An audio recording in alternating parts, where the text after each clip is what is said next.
Welcome to public TV news బులెటిన్ల ముందుగా headlines. KCR వల్లే తెలంగాణ సాధ్యమైంది చెల్ల ధర్మారెడ్డి.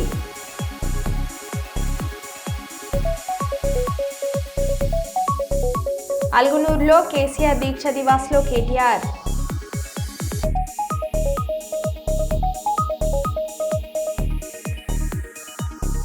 గుంటూరు నాగార్జున యూనివర్సిటీలో విద్యార్థినుల ధర్నా.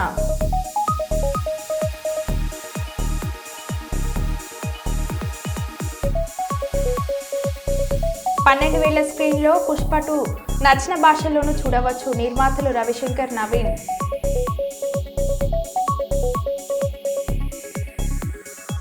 భారీగా రేషన్ బియ్యం అక్రమ రవాణా జరుగుతుంటే అధికారులు ఏం చేస్తున్నారని ప్రశ్నించిన ఉప ముఖ్యమంత్రి పవన్ కళ్యాణ్.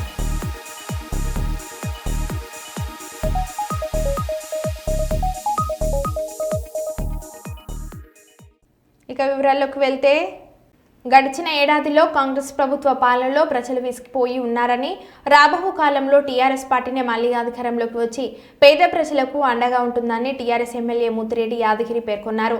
వరంగల్ నగరం ఉర్సు కరీంబాద్లోని నాని గార్డెన్స్లో టీఆర్ఎస్ పార్టీ 16వ దీక్ష దివాస్ మాజీ మంత్రి ఎర్రబెల్లి దయాకర్ రావు, టీఆర్ఎస్ ఎమ్మెల్యే ముత్తిరెడ్డి యాదగిరి, నన్నపనేని నరేందర్, పెద్ద సుదర్శన్ రెడ్డి, చల్లా ధర్మారెడ్డి, జిల్లా వ్యాప్తంగా ఉన్న టీఆర్ఎస్ ప్రజాప్రతినిధులు తదితరులు పాల్గొన్నారు. ఈ సందర్భంగా నేతలు మాట్లాడుతూ, కాంగ్రెస్ పార్టీ ప్రజలకు మాయమాటలు చెప్పి అధికారంలోకి వచ్చి సంవత్సరం అయినా ఇప్పటి వరకు ఇచ్చిన హామీలు నెరవేర్చలేదని వారన్నారు.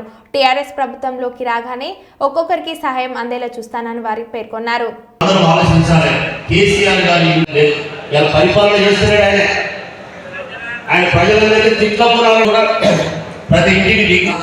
మనం ఒక 2 సంవత్సరాలు ఓపికపట్టాల్సిన అవసరం ఉంది. అవతలలో రెచ్చిపోతా ఉన్నారు. ఏదో చేసి మన మీద బురద జల్లాలని చూస్తాం అంటే మన కార్యకర్తలు ఎప్పుడు అని చూస్తుందంటే మనం అందరం కూడా మరి వాస్తవంగా చెప్పాలంటే కేసీఆర్ ఫోటో పెట్టుకొని ఆయన కాళ్ళు పట్టుకొని మొక్కి సెక్రటరీ మొత్తం చేయడంతో పాటు మళ్ళీ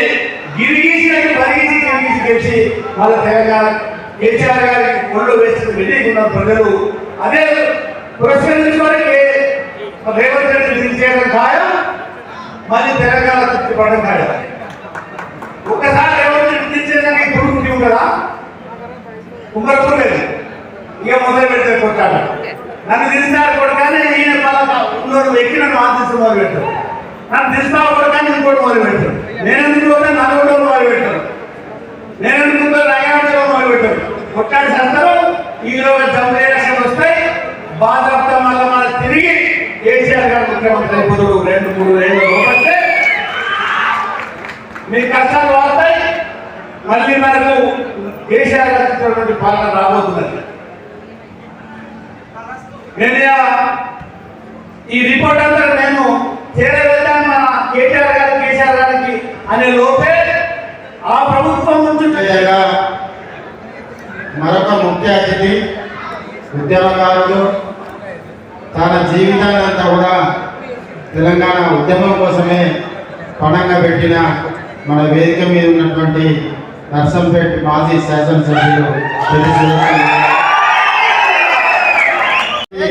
పెద్దలు కేసీఆర్ గారు తన పదవులను సైతం లెక్క చేయకుండా డిప్యూటీ స్పీకర్గా ఉండి రాజీనామా చేసి టీఆర్ఎస్ పార్టీని ఎస్టాబ్లిష్ చేసి ఎన్నో అడుగులు, ఎన్నో చిక్కులు, ఎన్నో రాజకీయ గుట్టలు అన్నింటినీ కూడా ఛేదించి వీళ్ళు ఇచ్చేటట్టు లేదు, 1000 మంది విద్యార్థుల బలిదానం వీళ్ళు ఇచ్చేలా లేదు అని చెప్పి ఆ రోజు ఆమరణ నిరాహార దీక్షకు కూరుకున్న తర్వాత 11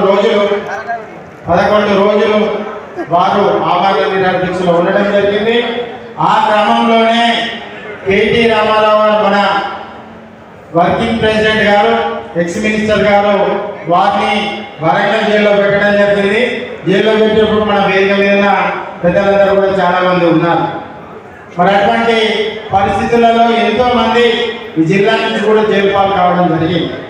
మరి చాలా ఏలేశ్వరం నగర పంచాయతీ పరిధిలో 15వ వార్డు కౌన్సిలర్ వైసీపీ నాయకులు సుంకర హైమావతి రాంబాబు తన అనుచరులతో కలిసి శుక్రవారం బైక్ ర్యాలీ నిర్వహించారు. ఈ సందర్భంగా సుంకర హైమావతి రాంబాబు మాట్లాడుతూ ఏలేశ్వరం బాలాజీ చౌక్ సెంటర్ నుండి కీలంపూడి వరకు సుమారు 100 మంది అనుచరులతో కలిసి బైక్ ర్యాలీ నిర్వహించి అనంతరం వైసీపీ సీనియర్ నేత ముద్రగడ పద్మనాభం ముద్రగడ గిరిబాబును మర్యాదపూర్వకంగా కలవడం జరిగిందని అన్నారు. ఈ కార్యక్రమంలో కోరాడ రాజు, పోతుల రాజు, తాలాబాబు వీరబాబు, వంగలపూడి రమణ, లోగేష్ వీరబాబు, మజ్జి ప్రకాష్, దుర్గాప్రసాద్ స్వామి తదితరులు పాల్గొన్నారు.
మూడు దశాబ్దాల పోరాట ఫలితమే సమగ్ర కులగణన అని, కులగణన తర్వాత బీసీలకు రాజ్యాధికారం వస్తుందని, 2028లో రాష్ట్రంలో బీసీ రాజ్యాధికారమే లక్ష్యంగా ముందుకు వెళ్తామని బీసీ సంక్షేమ సంఘం జాతీయ అధ్యక్షులు జూచుల శ్రీనివాస్ గౌడ్ తెలిపారు.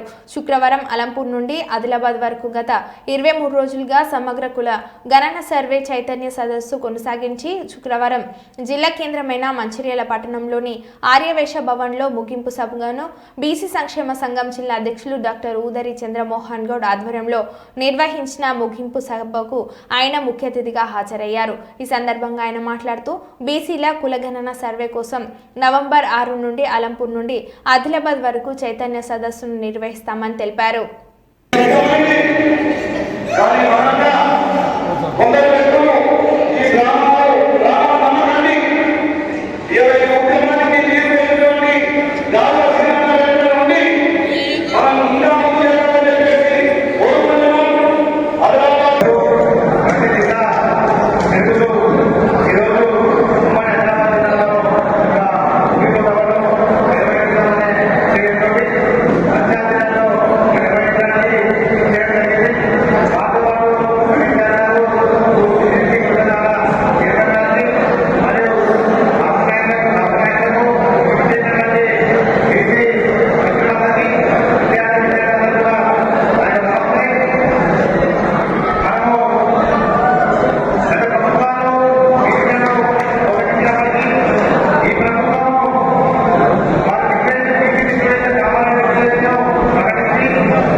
నియోజకవర్గంలో పర్యటించిన అంతర్జాతీయ ప్రతినిధుల బృందం.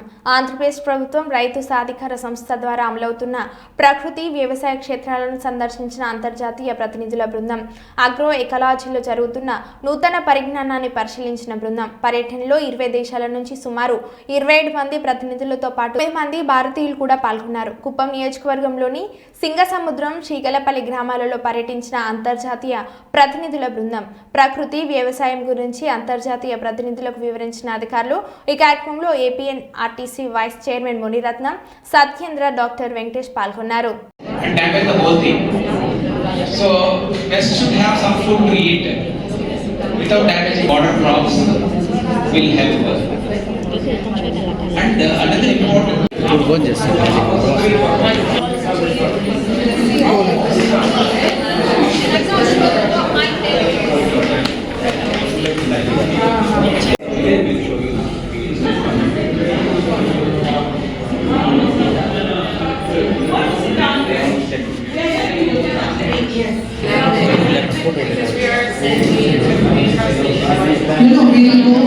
requesting them to have this. That's all. Nothing else.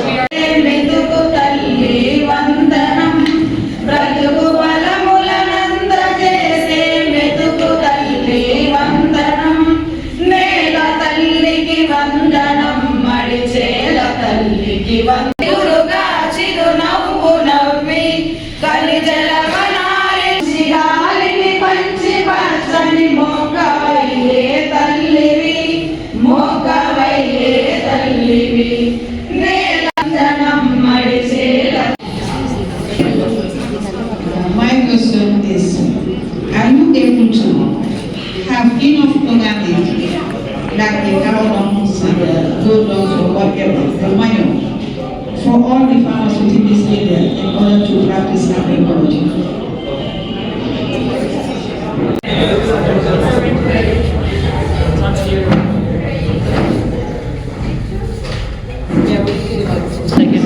Much better. be seated. In the field, when you go, how to prepare this, all the inputs, we call it inputs, natural farming inputs.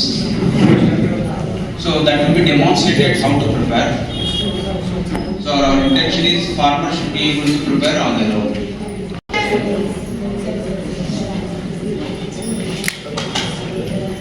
So we'll explain the 9 principles in a nutshell. Okay, welcome you all once again and let us begin with the universal principles of natural farming. So supposing peanut is there, peanut groundnut is there. So in the groundnut, we encourage the farmers to go for border crop like jowar, sorghum or palm millet, and for every 7th row there is a red gram. Then and also castor, followed by castor. And there are some biodiversity crops to detect the pest prevalence and to give some food for the pest also. That is very important with the main crop. Farmers usually grow in the Indian system summer crop. So instead of one single crop, 종류가 있는지 비법을 줄여보고 있는지 그리고 이게 레슨이 있거든요. 비마사라고 있고 이거를 그냥 잎을 먹어요. Your cover crops here, like carrot. Rice will give income after 4 months. But this 3 days, 20 days, the leafy vegetables can be harvested.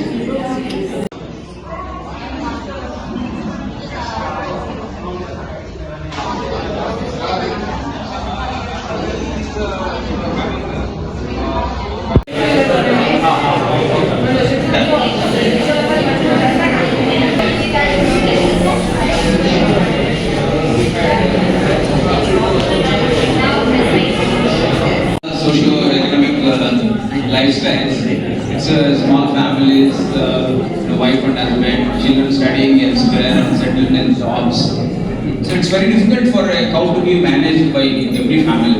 So Palakurthi మండల కేంద్రంలోని ప్రముఖ వ్యాపారవేత్త చిద్దర జగదీష్ సరోజన దంపతుల కుమారుడు సంతోష్ స్వామి ఏర్పాటు చేసిన అయ్యప్ప స్వామి పడిపూజ మహోత్సవం కన్నుల పండుగ అంగరంగ వైభవంగా జరిగింది. గురుస్వామి బ్రహ్మశ్రీ దేవగిరి సునీల్ శివాచార్య ఆధ్వర్యంలో అయ్యప్ప స్వామి పాటలతో అభిషేకాలతో దీప అలంకరణతో తీరక పువ్వులతో అలంకరణ చేయగా ఈ పడిపూజ మహోత్సవంలో 500 మందికి పైగా అయ్యప్ప స్వాములు పాల్గొని తమ భజనలతో ఆటపాటలతో అరలించారు.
కాకినాడ జిల్లా జగ్గంపేట మండలం ఈరిపాక గ్రామంలో శృంగేరి పీఠాధిపతులు జగద్గురువులు శ్రీ శ్రీ విదికేశ్వర భారతీస్వామి వారు భ్రమరాంబిక సమేత మల్లికార్జున స్వామి వారి దేవస్థానం నందు ఏర్పాటు చేసిన ద్వాదశ జ్యోతిర్లింగాలను దర్శించుకొని ఎమ్మెల్యే జ్యోతుల నెహ్రూ ఎంతో ప్రతిష్టాత్మకంగా నిర్వహించిన కోటి పార్థివ లింగాలతో మహారుద్రాభిషేకం జరిగిన ప్రదేశాన్ని కూడా సందర్శించారు. ఈ సందర్భంగా స్వామివారికి ఎమ్మెల్యే జ్యోతుల నెహ్రూ దంపతులు వారి కుటుంబ సభ్యులు భక్తులతో కలిసి ఘనంగా స్వాగతం అందించారు.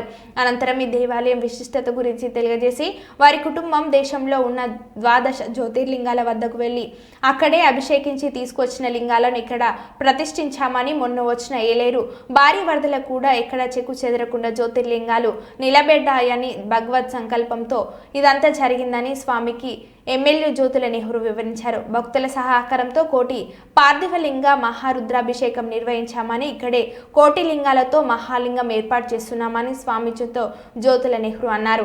ఈ కార్యక్రమంలో వేలాదిగా భక్తులు పాల్గొన్నారు.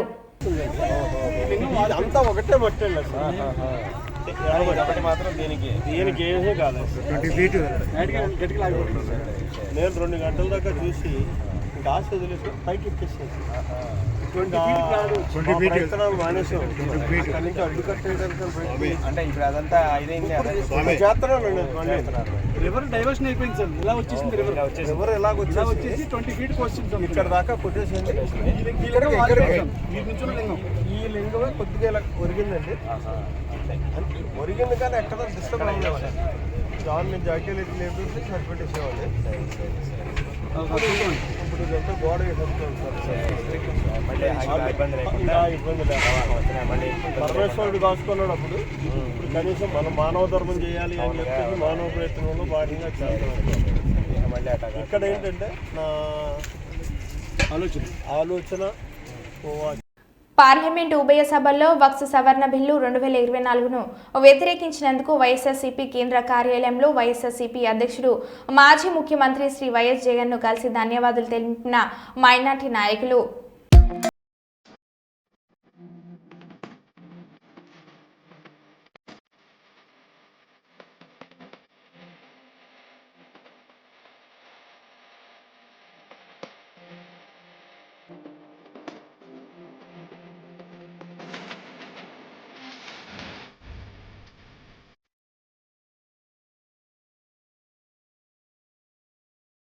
$12,000 స్క్రీన్లలో పుష్ప 2 నచ్చిన భాషల్లోనూ చూడవచ్చు అని అంటున్న నిర్మాతలు రవిశంకర్, నవీన్. 6 భాషల్లో రాబోతున్న ఈ చిత్రాన్ని సినీ డబ్స్ యాప్ ద్వారా అందుబాటులో ఉన్న భాషను ఎంపిక చేసుకుని మూవీని ఆస్వాదించవచ్చని అన్నారు. We are prestigiously releasing this film across the world, more than 12,000 screens, and also releasing in IMAX. This is the maximum biggest release in IMAX version for any Indian film, and every screen everywhere we have all the 6 versions through this CineDubs app, and wherein you can watch any language which you like in that particular theater through CineDubs. Yeah, this is one we are introducing. Sankranti తర్వాత జిల్లాలో పర్యటిస్తా. ప్రతి బుధవారం గురువారం పూర్తిగా కార్యకర్తలతోనే ఉంటాను అని అంటున్న YS Jaganmohan Reddy. ఈ సంక్రాంతి తర్వాత నేను కూడా జిల్లాల బాట పడతాను. ఇనిషియలీ ప్రతి బుధవారము గురువారము బహుశా జనవరి నెలాఖరు నుంచి మొదలు పెడతాను అనుకుంటున్నా. ప్రతి వారం బుధవారం గురువారం నేను కూడా జిల్లాల్లోనే పడుకుంటా. ప్రతి పార్లమెంటు ఒక యూనిట్ కింద తీసుకొని నేనే అక్కడికి వచ్చి నేనే బస చేస్తాను.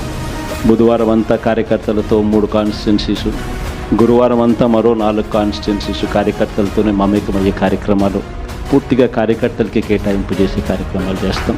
సో అక్కడే ఉంటూ కార్యకర్తలతో మమేకమవుతూ కార్యకర్తలతో తోడుగా ఉండే కార్యక్రమం, కార్యకర్తలకు దగ్గరయ్యే కార్యక్రమం కూడా చేస్తాం. దాంట్లో భాగం కూడా ప్రోగ్రాంలో పేరు కూడా కార్యకర్తలతో జగనన్న పార్టీ బలోపేతానికి దిశా నిర్దేశం అనే కార్యక్రమం పేరు కూడా పెట్టి ముందుకు తీసుకొని రాయదుర్గం నియోజకవర్గం బొమ్మనహల్ మండలం నేమకల్లు గ్రామానికి ఈ నెల 35వ తేదీన శనివారం రోజున గౌరవ రాష్ట్ర ముఖ్యమంత్రి నారా చంద్రబాబు నాయుడు రానున్న సందర్భంగా శుక్రవారం నేమకల్లు గ్రామంలో హెలిప్యాడ్ స్థలాన్ని ప్రసిద్ధి చెందిన శ్రీ ఆంజనేయ స్వామి దేవాలయాన్ని నేమకల్లులో గ్రామ సభ నిర్వహించే ప్రాంతంలో ఏర్పాట్లను రాష్ట్ర ఆర్థిక మరియు ప్రణాళిక వాణిజ్య పనులు మరియు శాసనసభ వ్యవహారాల శాఖ మంత్రులు పయ్యవుల కేశ, ప్రభుత్వ విప్ మరియు రాయదుర్గం ఎమ్మెల్యే కలవ శ్రీనివాసులు తదితరులు పరిశీలించారు. నమస్కారం. గౌరవ ముఖ్యమంత్రి చంద్రబాబు నాయుడు గారు రేపు ఉదయం రాయదుర్గం నియోజకవర్గంలోని నేమగల్లు గ్రామంలో పెన్షన్ల పంపిణీ కార్యక్రమాన్ని మొదలు పెడుతున్నారు. ఆయన ప్రతి నెల ఒక గ్రామానికి పర్యటన చేసుకుంటూ హంగు ఆర్పాటాలకు దూరంగా సామాన్య ప్రజానీకానికి అతి దగ్గర, మరీ ముఖ్యంగా ఆ గ్రామస్తులతోటే ముఖాముఖి ఏర్పాటు చేసుకుని గ్రామ స్థాయిలో జరుగుతున్నటువంటి సంక్షేమ అభివృద్ధి కార్యక్రమాలు, ప్రజలకు ఉన్నటువంటి సమస్యల్ని వినేదానికోసం ఏర్పాటు చేసుకున్నటువంటి కార్యక్రమాన్ని గతంలో ముఖ్యమంత్రుల పర్యటన అంటే వందల సంఖ్యలో బస్సులు, వేల సంఖ్యలో డ్వాక్రా మహిళల్ని తరలించడం, పెద్ద ఎత్తున ఆర్భాటాలు హంగు జరుగుతూ ఉంటే ఆర్భాటాలకు భిన్నంగా సాదాసీదాగా ఆ గ్రామ చావడిలోనూ, రచ్చగట్ట వద్ద, దేవాలయం దగ్గర అతి సామాన్యంగా ఏర్పాటు చేసుకుంటున్నటువంటి ఈ కార్యక్రమాన్ని ఇప్పటిదాకా విజయవంతంగా నడుస్తూ ఉంది. అయితే ముఖ్యమంత్రి గారిని చూడాలి, కలవాలి అని అనేక మంది పక్క గ్రామాల వాళ్ళు కూడా వస్తూ ఉంటే వాళ్ళని రావద్దు అని చెప్పడం కూడా ఇబ్బందిగానే ఉంది. అయితే ఈ కార్యక్రమం ముఖ్య ఉద్దేశం గ్రామాల్లో ఉన్నటువంటి సమస్యల్ని నేరుగా ముఖ్యమంత్రి గారు తెలుసుకోవాలన్నటువంటి ఆలోచనతో ఈ కార్యక్రమాన్ని శ్రీకారం చుట్టారు. తెలుగుదేశం పార్టీ వచ్చిన తర్వాత చెప్పినట్టుగానే మొదటి నెలలోనే సంక్షేమ కార్యక్రమాల్ని అమలు చేయడం ప్రారంభించడం జరిగింది. పెన్షన్ని 7,000 రూపాయలు మొదటి నెలలో ఇవ్వడం, తర్వాత 4,000 రూపాయలు ఇవ్వడం జరుగుతుంది. మరి అట్లానే అభివృద్ధి మీద కూడా రాష్ట్ర వ్యాప్తంగా కూడా రహదారులకి ఇప్పటికే చూసాం. గత 5 సంవత్సరాల్లో నిర్లక్ష్యం చేసినటువంటి పరిస్థితులు ఉంటే ఎక్కడా గుంతలు లేకుండా జనవరి లోపల గుంతలని పూడ్చాలి అనేటువంటి కార్యక్రమాన్ని శ్రీకారం చుట్టడం. మరి సాగునీరు, తాగునీరు ప్రాజెక్టు జిల్లాకు ప్రధానంగా ఉన్నటువంటి అందరి నీవా కావచ్చు, ఈ ప్రాజెక్టులన్నింటి మీద కూడా ముఖ్యమంత్రి గారు ఇప్పటికే చొరవ చూపించారు. స్పష్టమైనటువంటి మార్గదర్శకాలు కూడా ఇవ్వడం జరిగారు. త్వరలోనే అమల్లో కూడా చూస్తాం. ఇది పనిచేసే ప్రభుత్వం, ప్రజల కోసం పనిచేసేటువంటి ప్రభుత్వం, అభివృద్ధిని, సంక్షేమాన్ని సమసూత్రంలో తీసుకుపోయేటువంటి ప్రభుత్వం అనేటువంటిది మీ అందరికీ కూడా తెలియజేసుకున్నాం. మరి అట్లనే ఇక్కడ కాలువ శ్రీనివాస్ గారు ఉరవకొండ మన రాయదుర్గం నియోజకవర్గాన్ని అన్ని రకాలుగా అభివృద్ధి చేయడం కోసం భైరవాంతికో ప్రాజెక్టు కావచ్చు, లేక హెచ్ఎల్సీలో ఇప్పటిదాకా పూర్తి అడ్డంకిగా ఉన్నటువంటి 11 స్ట్రక్చర్స్ రిపేర్లు చేయడం కోసం ఇప్పటికే 35 కోట్లను మంజూరు చేయడం జరిగింది. మరి వాటితో పాటు అనేక రహదారులు, ఇతర ప్రాజెక్టుల మీద కూడా రేపు ముఖ్యమంత్రి గారికి ఆయన కూడా స్పష్టంగా నియోజకవర్గ అభివృద్ధి ప్రణాళికను ఆయన కూడా ఇవ్వడం జరుగుతుంది. ఈ వెనుకబడిన ప్రాంతం మరింత ముందుకు తీసుకుపోయే రకంగా కాలువ శ్రీనివాస్ గారి కృషి కూడా ఉపయోగపడుతుందని నేను నమ్ముతా ఉన్నాం. మేమందరం కూడా ఈ జిల్లాలోని ప్రతి నియోజకవర్గాన్ని అభివృద్ధి చేసేందుకు మా వంతు సహకారాన్ని అందివ్వడానికి సిద్ధంగా ఉన్నాం. మరో బులెటిన్లో మళ్ళీ కలుద్దాం. Stay tune.